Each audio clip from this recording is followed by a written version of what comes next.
The United States economy stands at a peculiar crossroads in 2025, caught between its enduring status as the world's largest economic powerhouse and a series of accumulating structural weaknesses that threaten to undermine its foundations. While headlines celebrate stock market highs and unemployment figures that suggest stability, beneath this surface lie 5 critical mistakes, some decades in the making, others more recent, that collectively create conditions reminiscent of past financial crises. Understanding these errors requires moving beyond partisan talking points to examine the actual mechanisms driving economic fragility, from monetary policy decisions that distort market signals to fiscal choices that mortgage future prosperity for present comfort.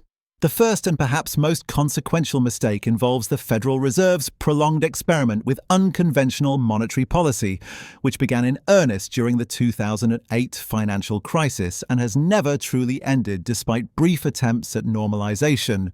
For over 15 years, the central bank has maintained interest rates at historically suppressed levels, punctuated by emergency measures like quantitative easing that expanded its balance sheet from under $1 trillion to peaks exceeding $8 trillion.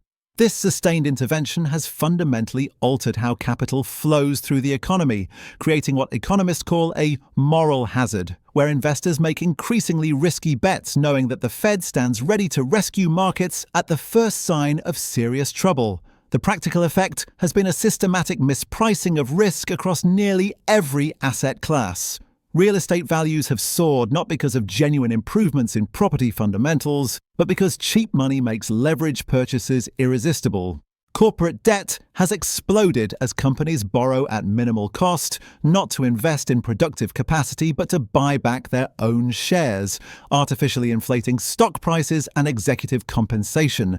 Zombie companies, firms that generate insufficient profits to cover even their interest payments, survive year after year on refinanced debt that would be impossible in a market with properly functioning price discovery. When central banks suppress the natural cost of capital for this long, they don't eliminate risk. They merely hide it, allowing it to accumulate in corners of the financial system where it becomes harder to see and measure. The danger compounds because everyone from pension funds to individual retirement accounts has been forced to chase yields into progressively riskier investments, creating interconnected vulnerabilities that could cascade rapidly once conditions shift.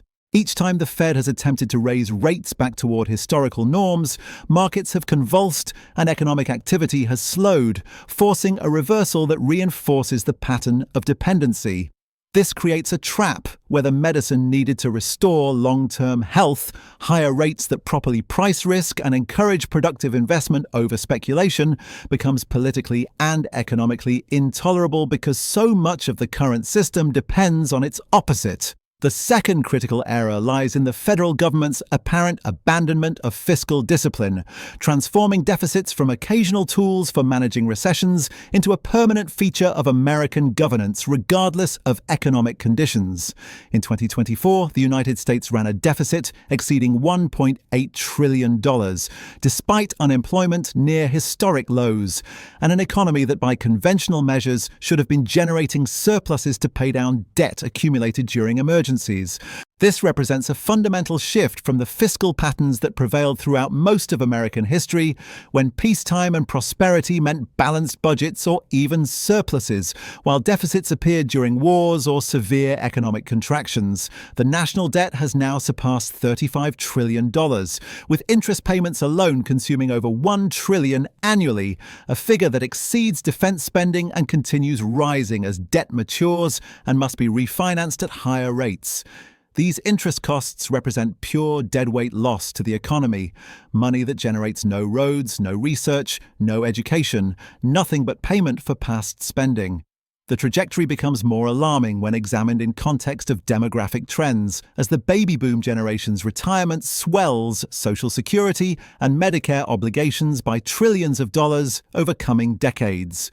Congressional Budget Office projections show deficits expanding even under optimistic growth assumptions, with debt as a percentage of GDP heading toward levels historically associated with economic crises in other developed nations. What makes this particularly dangerous is the loss of fiscal space to respond to the next genuine emergency. When recession arrives or a crisis demands government action, the ability to borrow rapidly and substantially depends on markets trusting that borrowing represents a temporary measure that will be reversed during good times. Countries that borrow constantly during both booms and busts eventually face skepticism from creditors, higher borrowing costs, and in extreme cases, loss of access to credit markets entirely. The United States has long enjoyed exorbitant privilege from the dollar's role as global reserve currency, allowing it to borrow more cheaply and in larger amounts than other nations. But this privilege is neither unlimited nor guaranteed. Already, countries from China to Saudi Arabia have begun diversifying their reserve holdings, conducting trade in alternative currencies, and questioning whether American fiscal and monetary policy serves their interests as creditors. Each percentage point increase in borrowing costs translates to tens of billions in additional annual interest payments, creating a potential spiral where higher rates force more borrowing to cover interest, which in turn raises rates further as markets demand compensation for increasing risk. The third mistake involves the systematic neglect of productive investment in favor of financial engineering and consumption, a pattern that has eroded America's capacity to generate genuine economic growth rather than mere asset price inflation. Over recent decades, corporate America has increasingly prioritized returning cash to shareholders through dividends and buybacks over investing in research, development, equipment, and worker training that might enhance future productivity. In the past 5 years alone, companies in the S&P 500 spent over $3 trillion on share buybacks, a practice that was actually illegal as market manipulation until rule changes in 1982, but has since become the dominant use of corporate profits. This preference for financial maneuvering over productive investment reflects rational responses to incentive structures that reward short-term stock price movements over long-term value creation, as executive compensation increasingly comes in the form of stock options that vest over just a few years.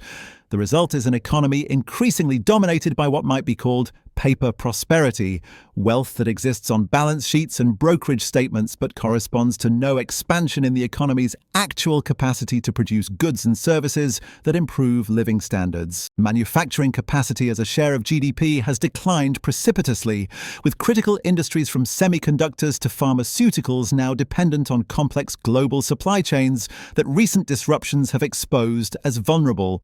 Infrastructure investment has lagged for decades, leaving transportation networks, power grids, and water systems operating on deteriorating and sometimes dangerous equipment that constrains economic activity and occasionally fails catastrophically. Research and development spending by government, which funded many of the breakthrough innovations that drove 20th century growth, from the internet to GPS to the fundamental research enabling modern pharmaceuticals, has declined as a share of GDP, even as other nations like China dramatically increase their commitments. Human capital investment has similarly eroded, with educational outcomes stagnating or declining while costs skyrocket, leaving younger generations burdened with unprecedented debt loads while often lacking the skills economy demands. This underinvestment in both physical and human capital means that even if other economic problems were solved, the foundation for sustained growth has been weakened. Productivity growth, the ultimate driver of rising living standards, has remained stubbornly low compared to post-war decades, averaging around 1% annually rather than the 2 to 3% that characterized earlier eras. Without productivity growth, improvements in wages and living standards require either taking a larger share of output from capital owners, which creates political conflict, or running unsustainable debt levels to fund consumption, which brings us back to the fiscal problems already discussed. The fourth critical error centers on financial deregulation and the proliferation of shadow banking systems that operate beyond traditional oversight, creating opacity and interconnection that amplify systemic risks while making them harder for regulators to identify and address. The 2008 crisis theoretically taught lessons about the dangers of inadequately regulated financial innovation, yet many of the same patterns have re-emerged in new forms. Private credit markets, where lending occurs outside traditional banks through private equity firms and other alternative lenders, have grown to over $1.5 trillion, often involving companies too risky or indebted to access conventional loans.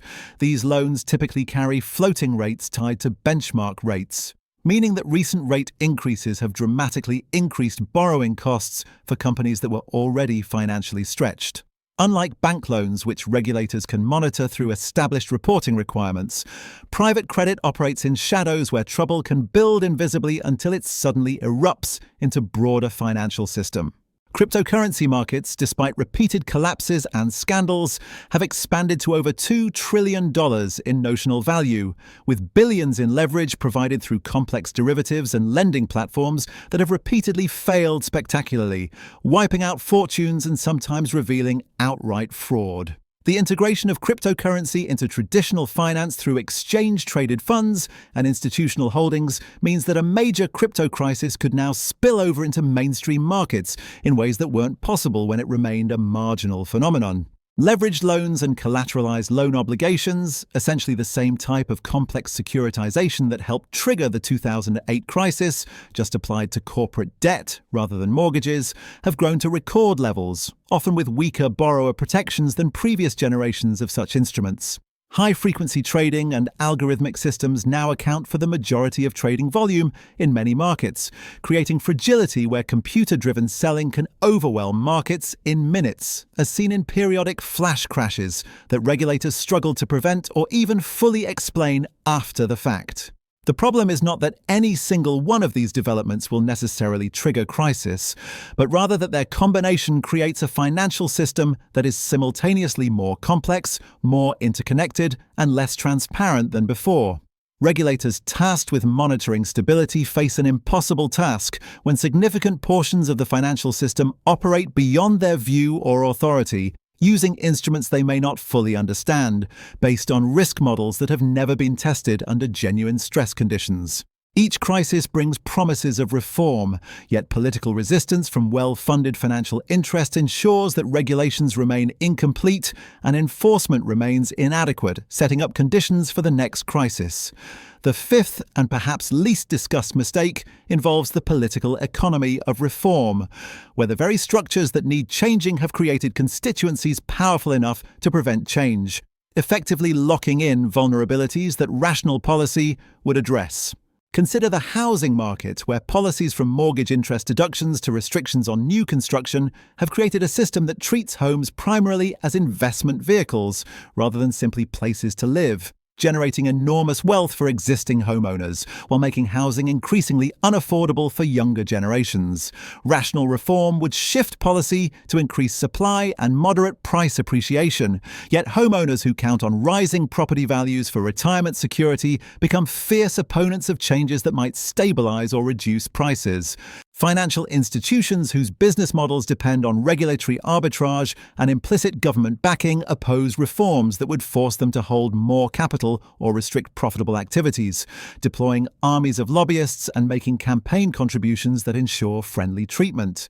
Government programs from agricultural subsidies to defense contracts create beneficiaries who fight ferociously to preserve arrangements even when they no longer serve broader public interest.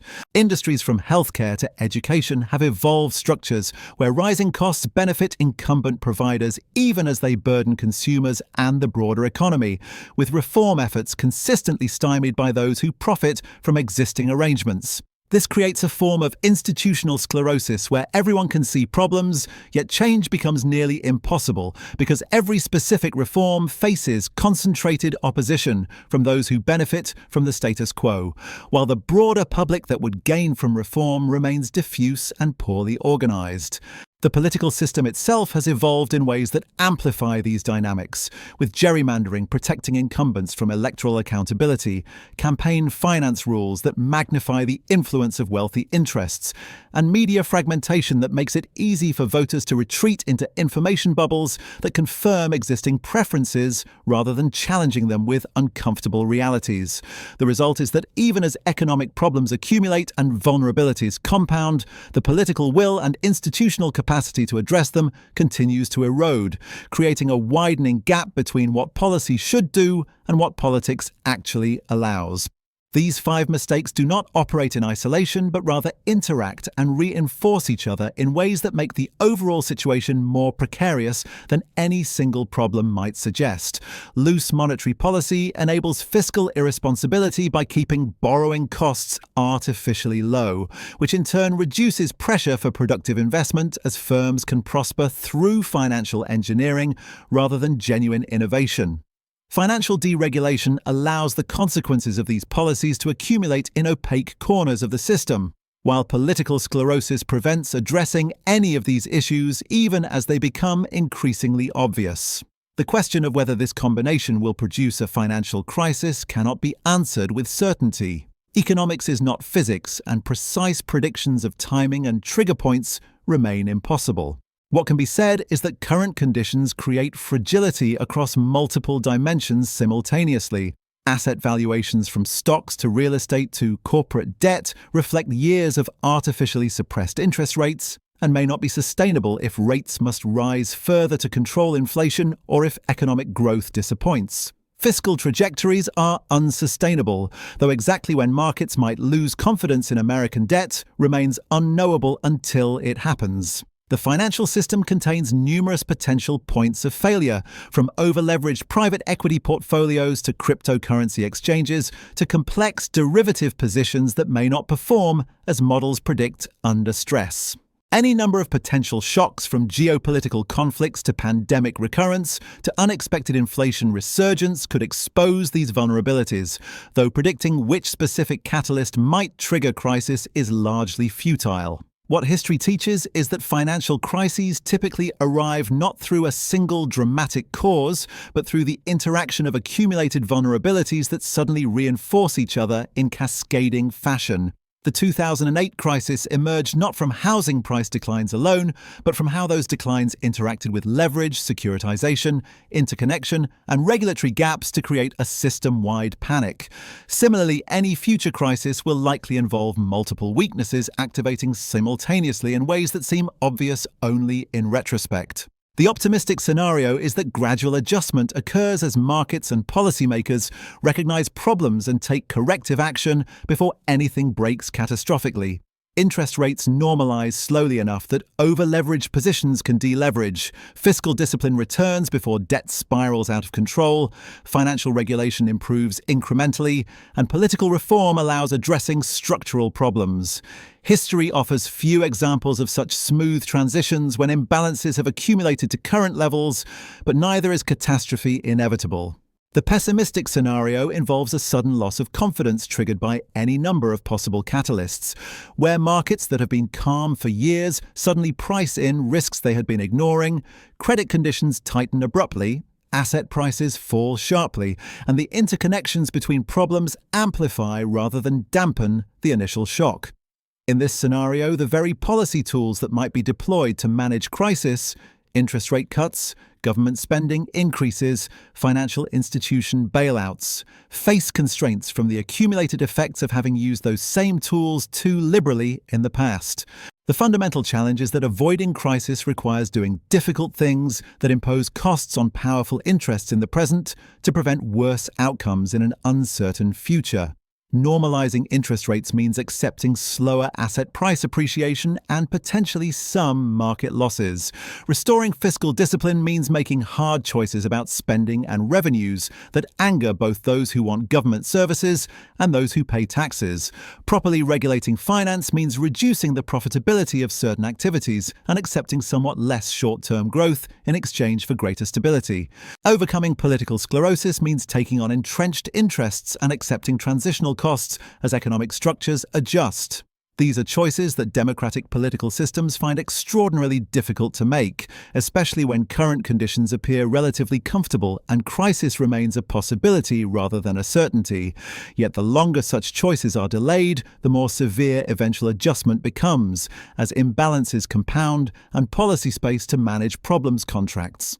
The US economy retains enormous advantages, from innovative capacity to natural resources to institutional depth, that mean crisis is not predetermined. But neither can America simply coast on past success while accumulating structural weaknesses.